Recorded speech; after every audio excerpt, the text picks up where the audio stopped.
사랑이 넘치게 되시기를 간절히 축원합니다. 잠깐 기도하시겠습니다.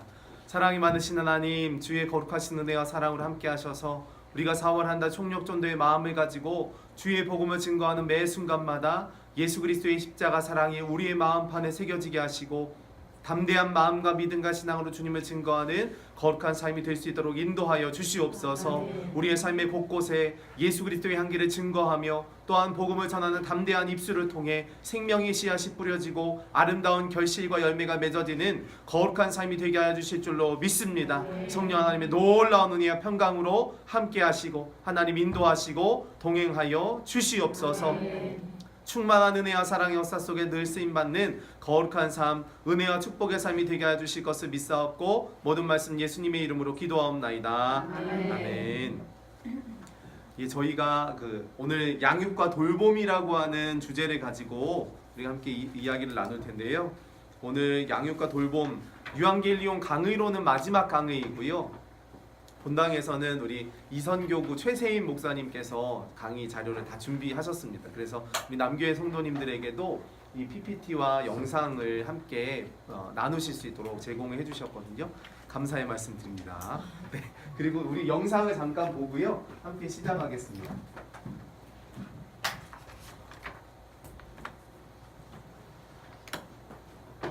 지금 보시게 될 영상은요. 우리가 새 가족들을 환영하는 모습. 전 그게 처음 왔는데 네, 걸으셨어요. 걸으시면 돼요. 방송의 자리에 처음 오신 것 같으니까 많이 사랑해 주시면 행복한 시간 갖도록 하겠습니다. 일어나라고? 그냥 제 사랑. 처음 왔죠? 지금 일어나시면 저희가 축복해드릴게요. 잘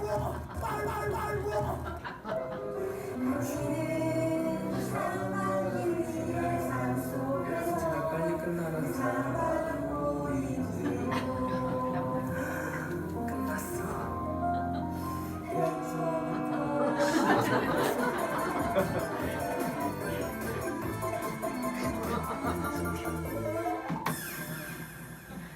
네.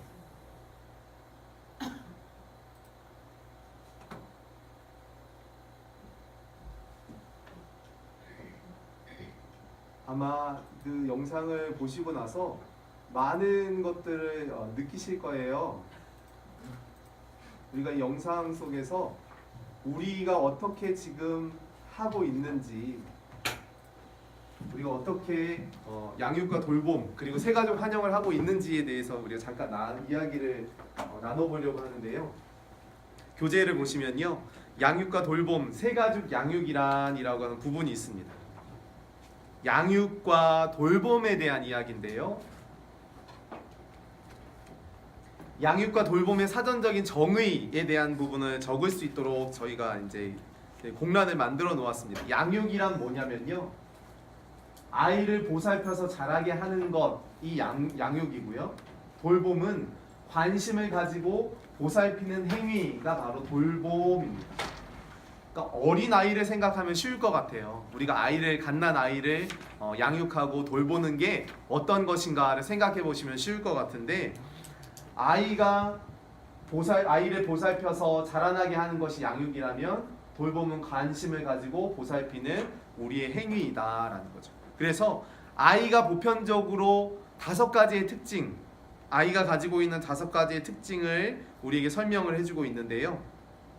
그 아이의 특징이 무엇인가 하면, 아기는 첫 번째로 스스로 아무것도 할 수 없다라는 거죠. 다 적으셨나요? 스스로 아무것도 할 수 없다라는 거죠. 마찬가지로 우리 교회에 처음 오시는 새가족분들도 역시요, 아까 영상에서 보셨지만 정말 어떻게 해야 돼, 어찌할 바를 모르는 상황들이 연출될 때가 많거든요. 근데 우리는 너무 우리의 방식대로 그들을 대하고 있는 것이 아닐까. 양육과 돌봄이라고 하는 것의 공통된 단어는 바로 보살핌이라고 하는 단어죠. 아기를 생각할 때 아기는 스스로 할 수 없다라는 것입니다. 교회에 와서 처음에 어떻게 예배당에 들어가야 하는지, 그리고 어느 자리에 앉아야 하는지, 어떻게 생활을 해야 되는지, 예배는 어떻게 드려야 되는지 도무지 알지 못하는 사람들이 있다라는 거죠. 물론 기신자들이 오는 경우도 있지만 새가족들의 경우에는 어떻게 해야 할지를 모르는 상황들이 많다라는 거죠. 장소나 시설은 물론이고요, 화장실이 어디인지조차도 사실은 구별할 수가 없거든요. 그렇기 때문에 우리는 항상 그런 새 가족들에게 배려할 수 있는 마음, 도움을 주고자 하는 마음이 있어야 한다는 거고요. 두 번째, 아기는요, 낯선 환경에 대해서 두려움을 갖는다라는 거죠. 그래서 아기들은 낯선 곳에 가는 것을 참 싫어하는 것 같아요. 그래서 어린이집에 아이들을 적응시키는 것도요, 일주일 한 달 긴 안목을 가지고 처음에는 한 시간 동안 있게 해봤다가 점심을 먹여봤다가 낮잠을 재워봤다가 끝까지 있어보게 했다가 이런 식으로 충분한 시간과 간격을 두고 아기들을 돌본다라는 거죠. 마찬가지로 우리 새 가족들도요, 낯선 환경에 대해서 굉장히 부담감을 갖습니다. 우리나라의 모습을 보면 우리나라 사람들은 익숙한 곳에서 여유를 갖고 자신의 실력을 발휘할 때가 많거든요. 우리나라 올림픽 사상 가장 높은 성적을 이뤘던 것이 88년도 올림픽 4위였고요.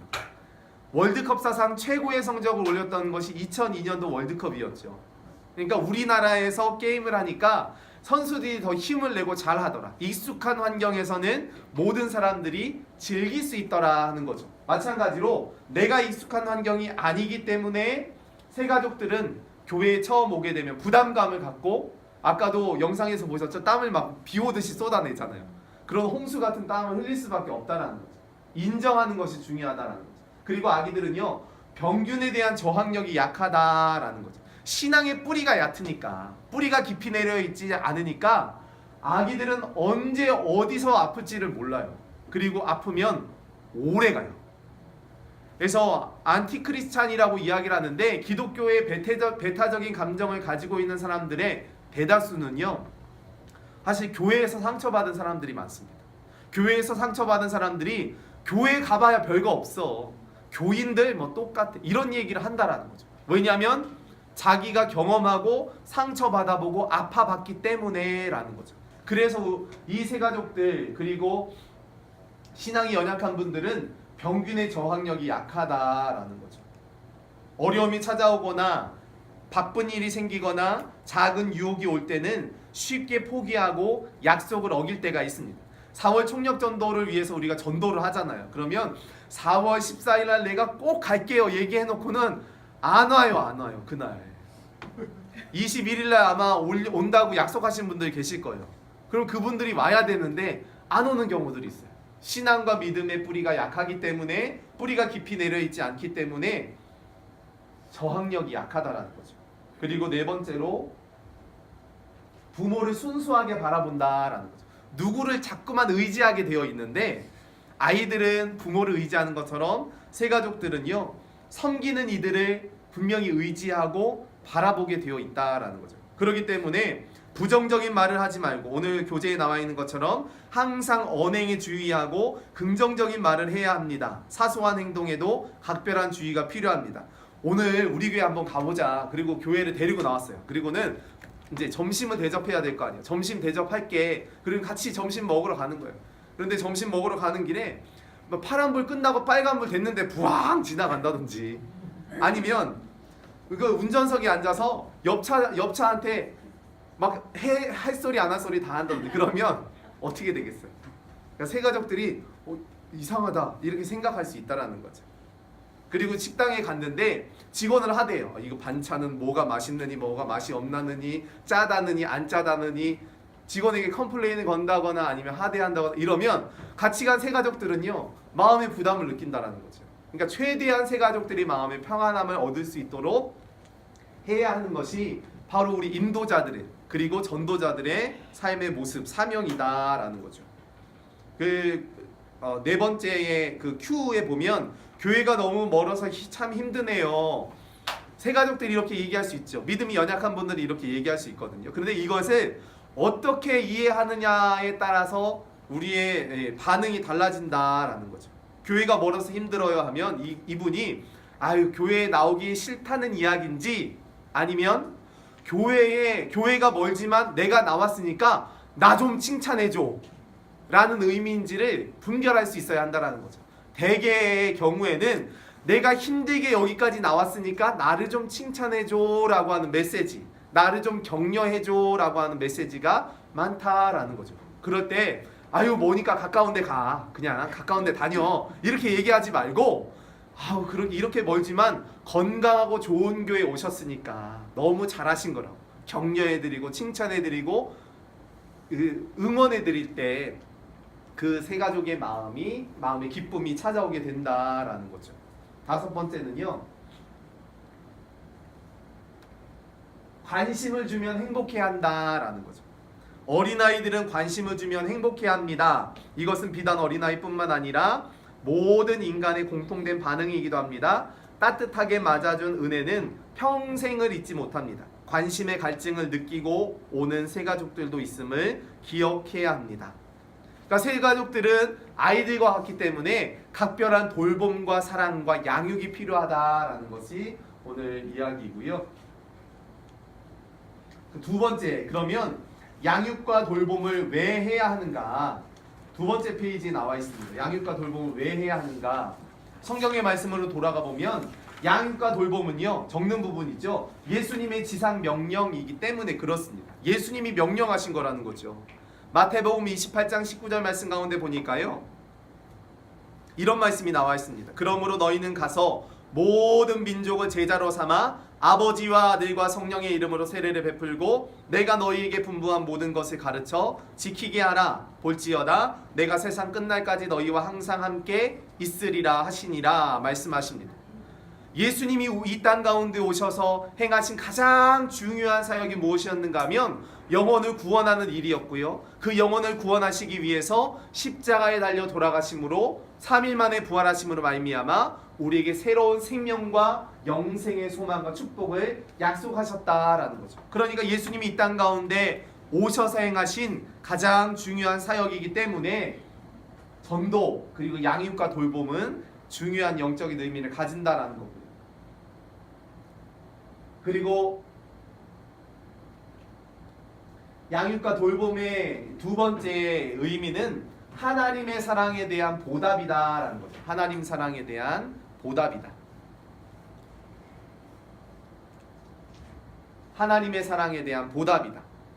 요한일서 4장 11절 말씀 우리가 함께 기록되어 있는데요. 요한일서 4장 11절 말씀 우리 한 목소리로 읽겠습니다. 사랑하는 자들아, 하나님이 이같이 우리를 사랑하셨은즉 우리도 서로 사랑하는 것이 마땅하도다. 아멘. 우리도 서로 사랑하는 것이 마땅하도다. 왜냐하면 우리가 하나님에게 사랑을 받은 자이기 때문에. 아마 이 자리에 계신 모든 성도님들도요, 하나님께 받은 사랑을 이야기해보세요, 편안한 분위기에서 이야기해보세요 라고 하면 아마 계속 이야기하실 수 있을 거예요. 처음 하나님을 만난 이야기, 자녀들을 돌보면서 하나님이 역사하셨던 이야기, 또 전도를 통해 하나님이 일하셨던 이야기들, 그리고 봉사와 사명의 현장에서 하나님이 도우셔서 기쁨으로 감당하게 했던 모든 이야기들을 아마 술술술술 간증으로 하실 수 있을 것 같아요. 그러니까 전도는 내가 만난 하나님을 전하는 것이고 그 하나님의 사랑을 깨달았기에 그 사랑에 보답하는 일이 전도와 양육이라는 것을 우리에게 말씀해 준다라는 거죠. 그리고 세 번째로 건강한 교회를 세우는 일이다라는 것입니다. 건강한 교회를 세우는 일이다. 영적인 바른 돌봄과 양육이 있을 때에만 건강한 교회를 세워나가는 일이 가능하다라는 거죠. 누가복음 15장 8절로 9절 말씀 가운데 보니까 다 적으셨나요? 건강한 교회를 세우는 일.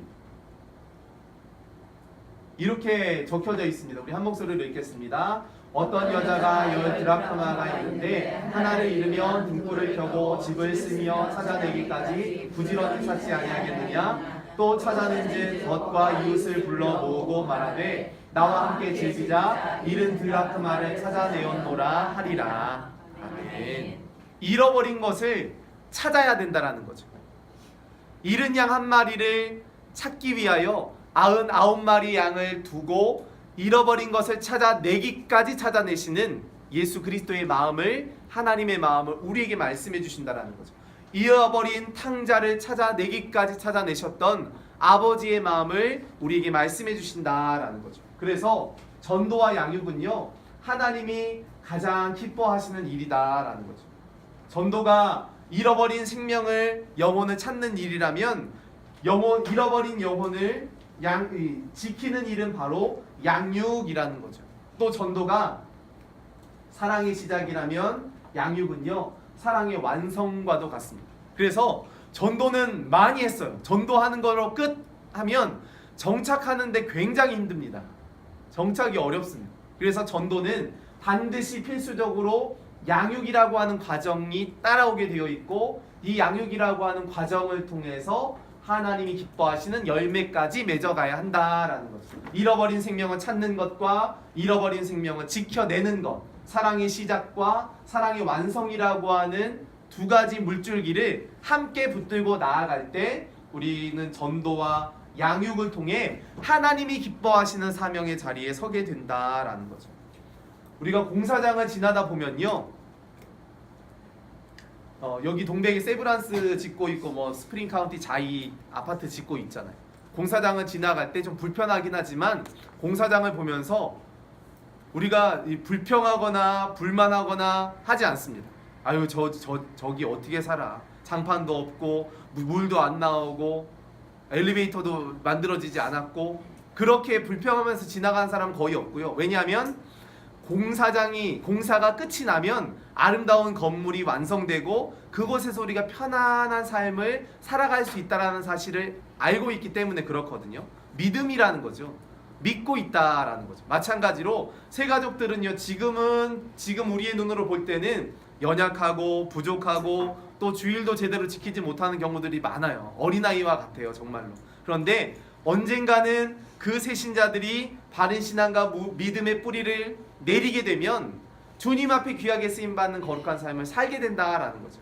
우리들도 그 과정을 거쳤고 지금 우리 교회에 오고 있는 새신자들도 그 과정을 거쳐서 언젠가는 바르게 신앙의 뿌리를 내릴 것이기 때문에 그것을 믿고 우리가 기도하고 인내하고 기다려 주어야 한다라는 거죠. 오늘 우리의 모든 삶 가운데서도 전도와 양육을 통해 하나님의 기쁨이 되어지는 우리 유한겔리온 모든 성도님들이 되어지시기를 간절히 축원합니다. 공사장 그냥 넘어간다라는 거죠. 양육은 만들어져가는 과정이에요. 그래서 새 가족은 누구인가 라고 하는 부분, 세 번째 페이지에 보면 새 가족은 누구인가 라고 하는 부분이 나오는데요, 여기에서 다양한 그래프를 그릴 수가 있습니다. 기존의 교회를 경험했는지 아닌지 여부가 나와요. 신입, 완전 새신자죠. 교회에 처음 오는 사람들이에요. 그리고 교회에 좀 다녔다가 낙심했다가 다시 돌아오시는 분들, 소위 우리가 부진자들이라고도 이야기할 수 있고요. 물론 다른 교회에서 오신 분들도 있습니다. 그런데 이분들의 관심사가 되게 비슷하다라는 거죠. 왜냐하면 영적인 공허함을 느낍니다. 아, 내가 교회라도 다녀봐야 되겠다. 새신자들이 이렇게 생각을 하죠. 물론 기신자들이야 우리가 예수 그리스도를 알고 있기 때문에 교회를 다녀야겠다는 생각을 하지만 새 가족들 안에도 영적인 공허함을, 삶의 문제를 느끼면서 영적인 공허함을 느끼는 사람들도 있고요. 또 호기심으로 오는 사람들도 있습니다.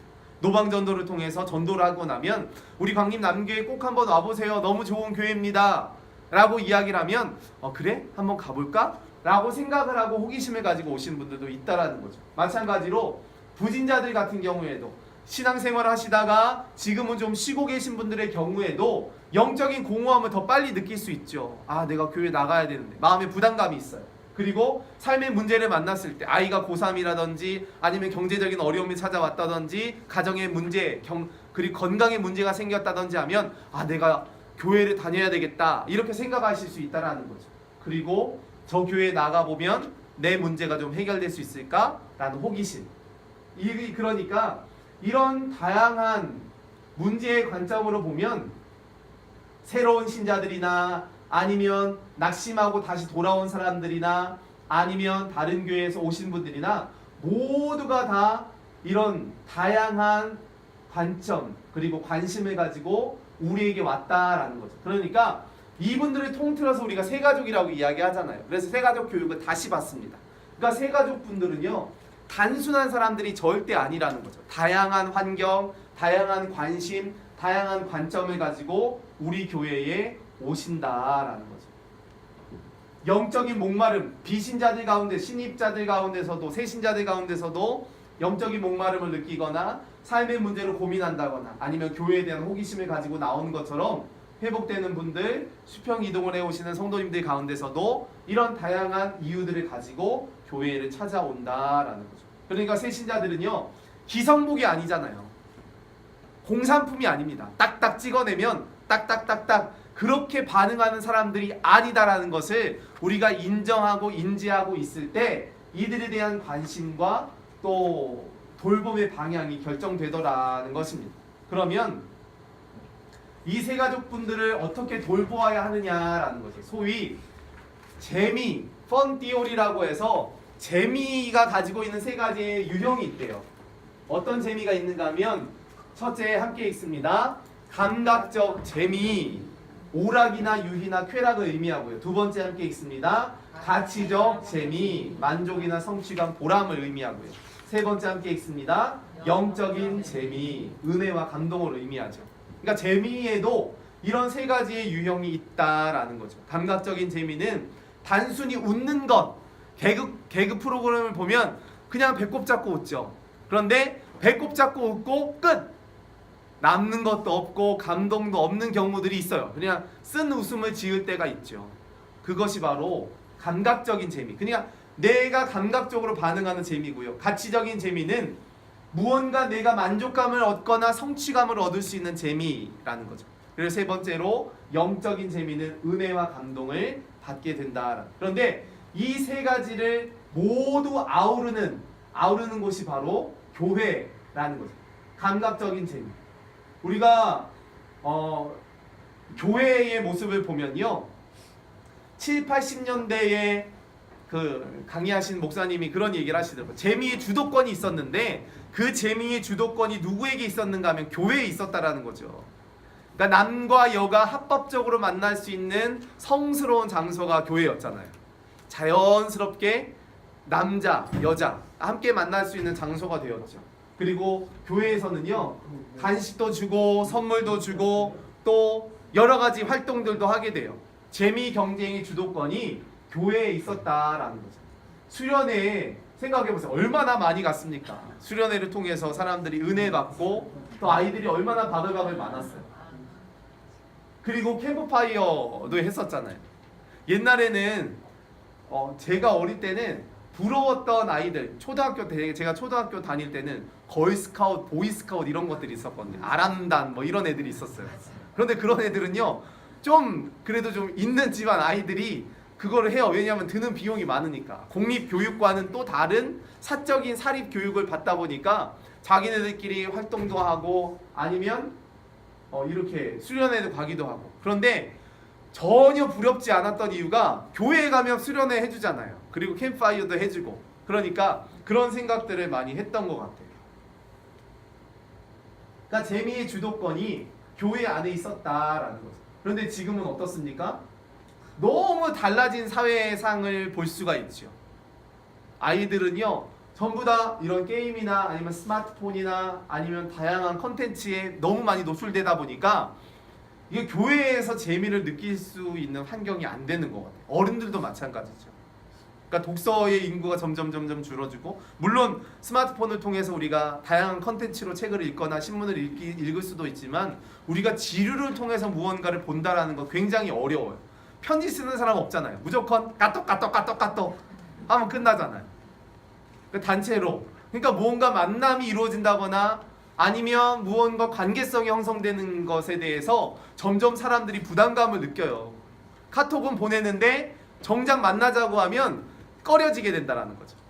카톡으로는 정말 친한 친구 같은데 정말 만나자고 하면 거리가 느껴지는 것 같은 그런 문제들이 생겨난다는 거죠. 그러니까 신앙생활, 우리 그리스도인들이 함께 모여서 함께 신앙생활을 한다는 것은 굉장히 중요한 영적인 의미가 있죠. 가치가 있는 일이에요. 세상 사람들은 감히 상상도 할 수 없는 일이죠.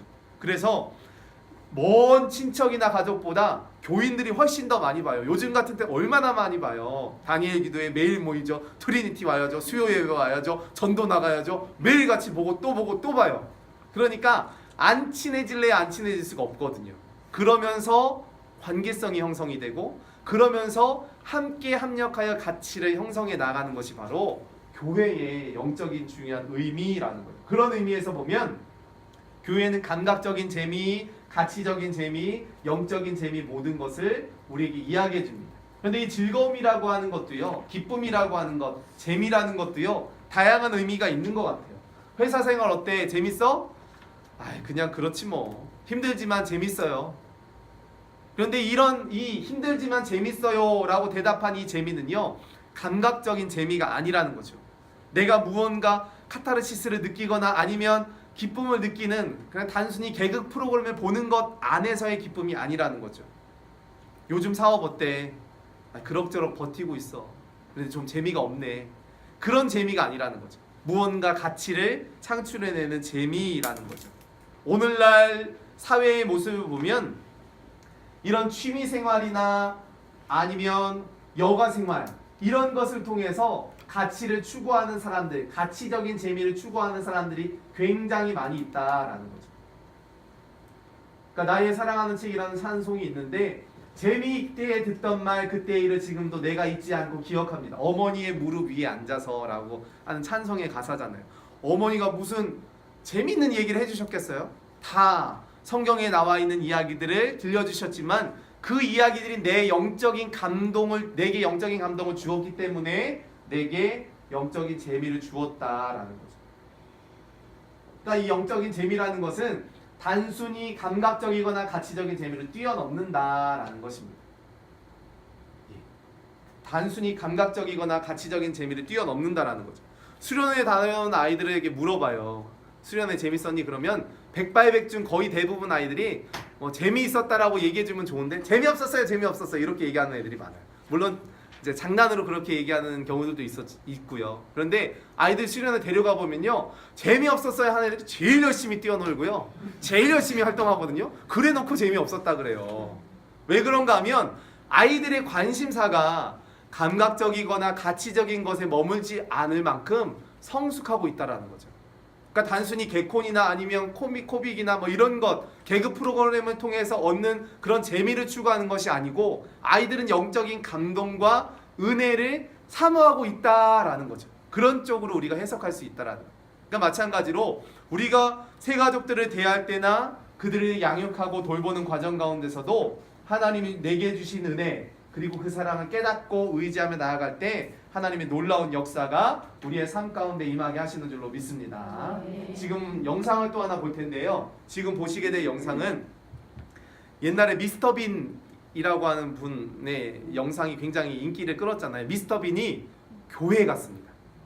미스터 빈이 교회에 갔을 때 겪었던 이야기들을 잠깐 영상으로 이제 보려고 합니다.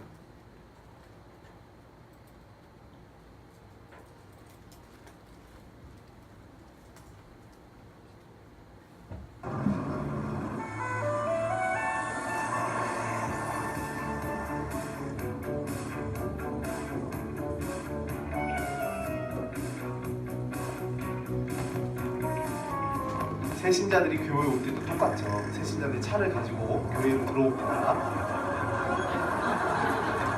주체 안내임이 절대 없네요.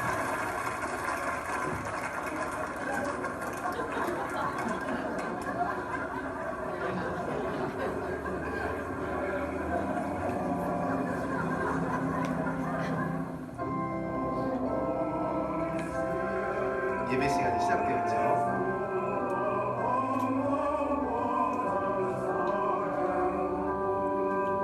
미스터 빈은 어디에 앉아야 될까요?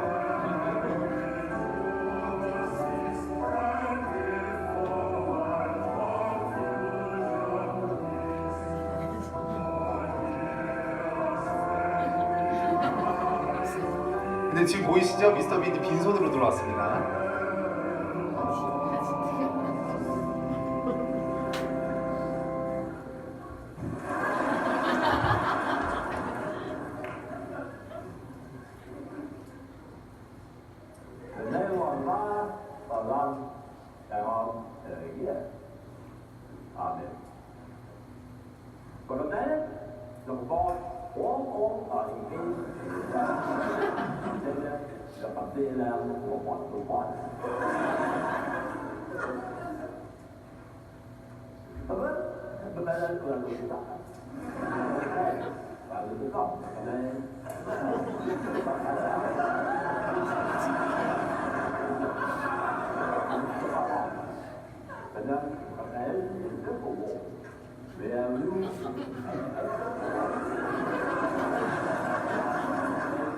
Còn anh á, lên là ấp về vì đủ về rồi.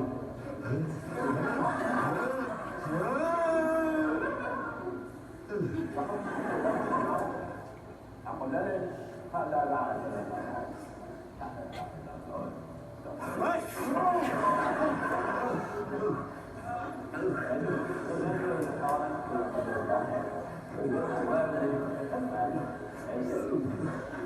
손수건이 없네요.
비장의 무기를 꺼냈습니다.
네.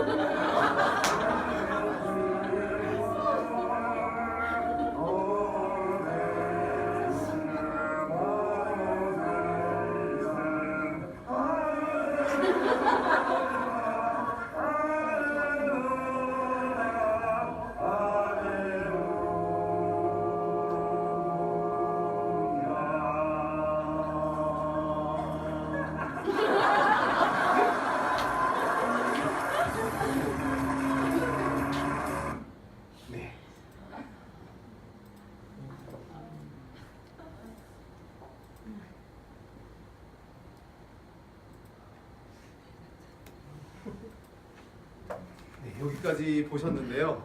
아마 많은 것을 느끼실 수 있을 것 같아요. 영상을 보면서 아마 재미도 많이 있으셨겠지만 이 미스터 빈이 처음 교회를 간 모습이거든요. 그러니까 새신자들이 이럴 수 있다라는 거죠. 주차에 안내자가 없었고요. 그러니까 본당 안에서도 예배당 안에서도 안내자가 없었고 반겨주는 사람도 없었고요. 그 다음에 주보가 없었죠. 그리고 성경이나 찬송 빛이 되어 있는 것들이 없었습니다. 그러니까 예배 시간에 해야 할 일을 전혀 알 수도 없었죠.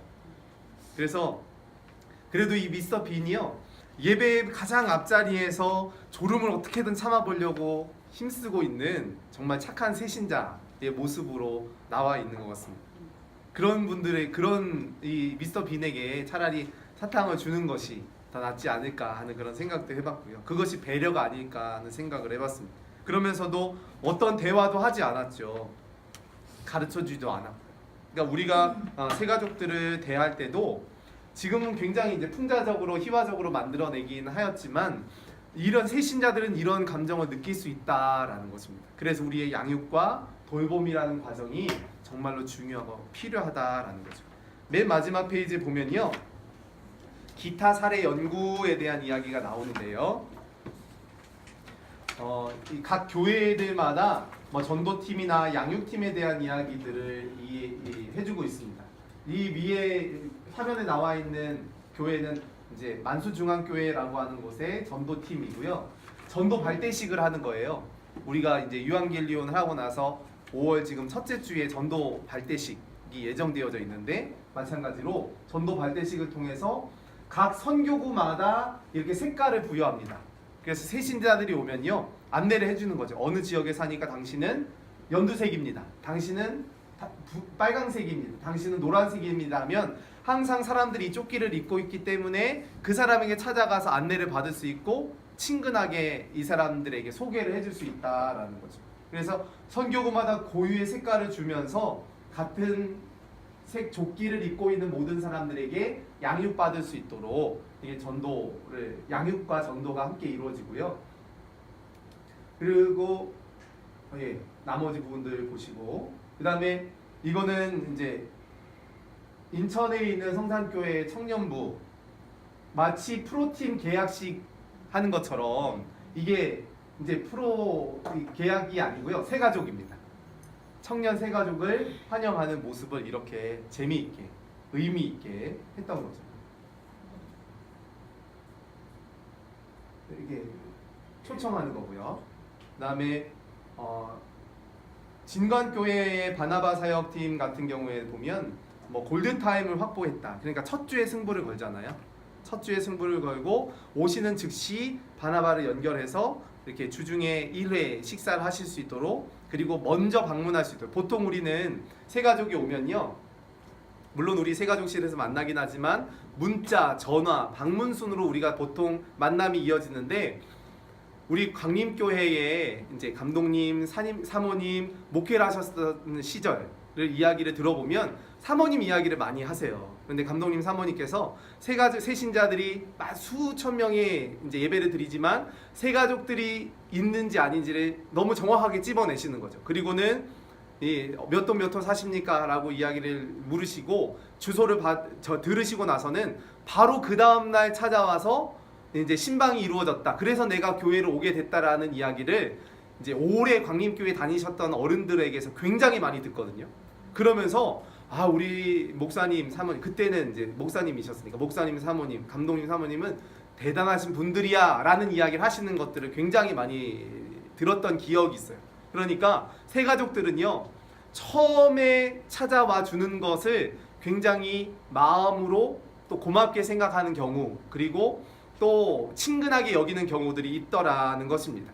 그러니까 어찌 보면 문자, 전화, 방문 순서를 거꾸로 해서 방문, 전화, 문자 맨 나중에, 이것이 바로 우리 광림교회의 스타일이죠. 전도의 방법이었고 또 새신자들이 양육하는 방법이었어요. 이것이 우리 광림교회가 지금껏 열심으로 또 전도하고 양육하고 돌보는 사역을 감당할 수 있도록 하신 하나님이 주신 달란트가 아닐까 하는 생각을 해봤습니다. 그러면서 이 미국의 베델교회의 모습이거든요. 미국 베델교회의 모습이 나와 있고요. 이제 주차장에서부터 새신자 관리가 시작이 되죠. 그러면서 처음 오신 분들은 비상 깜빡이를 켜주세요. 우리 교회에서 똑같이 하고 있는 것들이에요. 비상 깜빡이를 켜주십시오 하면 그분들을 안전하게 이제 예배 드릴 수 있도록, 함께 식사할 수 있도록 이렇게 초청하고 또 돌보고 양육하는 그런 과정들을 한다라는 것입니다. 그러면서 새가족 환영에서부터 3개월 후부터 헌신을 가르친다라고 이야기를 했는데요. 항상 새가족의 자리에 머물러 있을 수는 없잖아요. 이 새가족들이 언젠가는 주의 사명을 감당하고 또 열심으로 신앙생활을 할 수 있도록 그들이 먼저 섬길 수 있는, 헌신할 수 있는 것들을 가르쳐 준다라는 거죠. 그래서 이 교회 같은 경우에는 새가족들이 새가족을 수료하고 양육을 마치고 수료하고 나서 다시 새가족 섬김이로 들어오는 케이스들이 많이 있다라는 거죠. 왜냐하면 내가 받은 은혜와 사랑을 나누겠다라고 하는 거룩한 결단이 있다라는 것입니다. 우리 광림 남교회에도 보면요, 새가족들이 등록을 하십니다. 그럼 새가족들이 등록을 하시면 앞으로 나와서 초청을 하고 환영을 하죠. 그리고 나서는 꼭 새가족 위원들이 이 옆에 있는 새가족실로 안내를 해주세요. 그리고는 교회에 관련된 영상, 우리 교회의 역사나 아니면 교회 생활에 관련된 영상을 보여주시고요. 그리고 나서는 교회에서 함께 애창권을 드려서 이제 식사하실 수 있도록, 그러면서 교회의 시설들이나 교회의 모습을 이제 소개해주는 그런 시간들을 갖습니다. 그리고 새가족 위원들이 이제 다음 주에도 꼭 오시라고 말씀을 하시면서 총 4주 새가족 교육을 목사님들이 돌아가면서 이제 새가족 교육을 하세요. 그리고 4주의 새가족 교육을 마치게 되면 우리가 잘 아는 것처럼 교구로 편성이 되죠. 그리고 교구에 편성돼서 교구 전도사님들과 아니면 속회, 지구, 그리고 선교회 활동을 할 수 있도록 연결을 시켜줍니다.